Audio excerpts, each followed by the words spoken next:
انګلند د 2019 کال د کرکټ نړیوال جام وګټلو. د ژوند میډیا چینل ګران لیدونکو ستړي مشه ستاسو ته ښه صحت په تمه.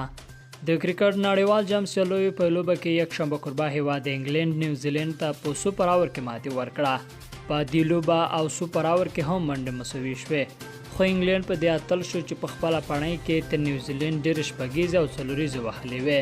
د لوبې پاچا نیوزیلند وګټله او لومړی د منډو جوړولو پرېکړه وکړه. نیوزیلند خپلو 500 اورونو کې په 8 ویکټو 241 منډې وکړې او انګلند ته یې 242 هدف وټاکلو.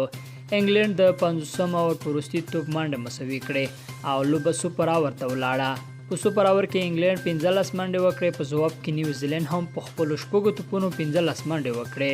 خو د کرکټ د اصولو له مخې انګلند په دې اتل شو چې په خپله پړۍ کې تر نیوزیلند ډېرې شپږیزې او څلوریزې وهلې وې. د انګلند بن سټوکس د خپلو 2 نویو منډو لپاره د لوبې غوره لوبغاړی ونومول شو. نوموړي په عادي لوبه کې 84 او په سوپر اوور کې 8 منډې وکړې. دا لومړی ځل دی چې انګلند د کرکټ نړیوال جام ګټي.